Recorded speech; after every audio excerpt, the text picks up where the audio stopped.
When you're working and traveling regularly, there is just a lot to keep track of. And for years, I've used a combination of different apps and tools to stay organized, and a handful of them I've actually reviewed here on my channel. But I just tried out a new app that can really replace so many of them. So initially, when the Brite team reached out to me asking me to try their new app, I was a little hesitant because I have a system and I'm happy with my system. But I'm actually really happy that I did because I'm really impressed with the capabilities and functionalities of the app. So thank you to Brite for sponsoring this video, but as always, the review is my own personal opinion. Okay, so let's jump into this all-in-one digital planner, and I will show you how to set it up, the different options you kind of have, how I've decided to use it in my life, and then also how I use it to plan trips for my digital nomad life. Okay, so this is the home screen of my Brite dashboard. The first thing you can do is go to the layout. So you can choose if you wanted to start the day, the week, create all your tags. This is really important. I wasn't able to do it within the app to add new tags. You kind of have to go here, and I'm a huge tag person for all of my things. Now, to edit the actual dashboard, you go down here to the left-hand menu, and you'll see a lot more options. So here's kind of where you can decide the language, how you begin your week with, currency, your time zone, temperature format, things like that, because there is a weather widget on it, as well as like your appearance. So you can change the background color, the main color, font size, all of that to kind of just fit your aesthetic. Now on your dashboard, this is fully customizable. So over on the left-hand side, I have calendar. It kind of shows what I've got going on for the day. I really, really love this habits piece.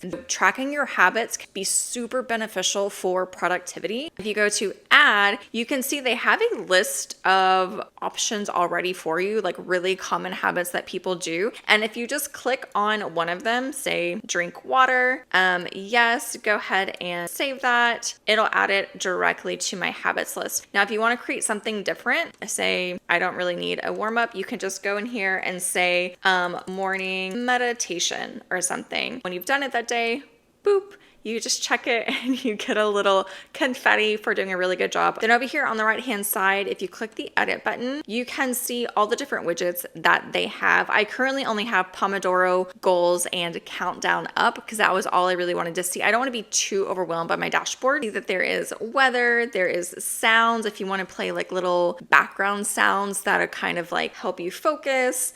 Now let's kind of jump into different ways I've actually used it. You can actually link your Google Calendar in there, and then you can see the different tags. If you've created that in your calendar, you can see them over on the left-hand side. So you can use that kind of like as normal. You can go directly into your tasks and see it's already broken down into work, personal, and then goals, and already has the months listed out, which is really, really great. The notes function, I use the notes in my phone all the time. Like I have over, I think like 200 notes in my phone right now. So that's a huge one for me. I'm currently in Connecticut. That's my current trip. So I did create a note on Connecticut research and just different things I can do. This could obviously be filled out way more. And then if you go down and click on this little plus sign, you can kind of see the different options that you have for filling out this note. So you can actually make it a lot more customizable, a bit more like Notion, being able to add galleries and files and tables and pictures and things like that. My research for this was pretty basic because I'm house sitting and this is a repeat house sit for me, so I already knew a lot. But this is just one thing that you do. I just added the little country flag there to make it kind of fun. I also use my notes for scripts a lot. I do create a lot of video content and just kind of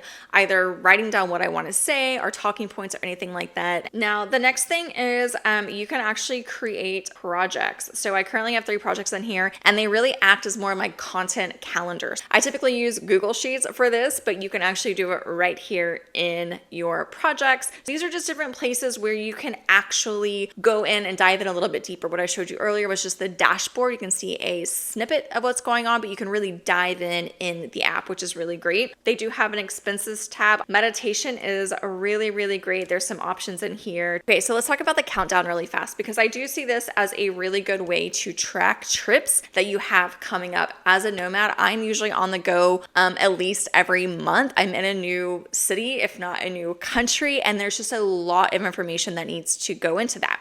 So right now I'm in the US, that doesn't require that much effort on my part, but if I'm traveling to another country, I need to know the basics like currency and language and how to get from the airport, and do I need a visa and where am I going to stay. I think the trip countdown or just the countdown function is really good for trips. So you can go over here to add, and let's just say my next trip is to Texas. You can select the date on here. You can add in description. I'll click on Connecticut. That was the last one that I did. I have my flight details in here, and then the Airbnb that I actually booked for my first couple of nights that I was in town. And then when you go to your home page, then now you have it over here in the countdown, and it shows you, it's reminding you, Connecticut, done, Texas, 6 days. Now, the biggest downside I really see to this app, and I've kind of hinted at it, is for beginners, it can be potentially overwhelming. There is a lot of features and a lot of function, but that just means you can kind of grow into it. Don't feel like you have to get use out of everything right off the bat. Start slow, start using a few things you know would be really helpful, and then just kind of go from there. Overall, very, very powerful. If you're interested in checking it out, I'll have the links and everything down in the description below. You're welcome to go try it out on a free trial basis before paying for it. I also have discount codes down in the description as well.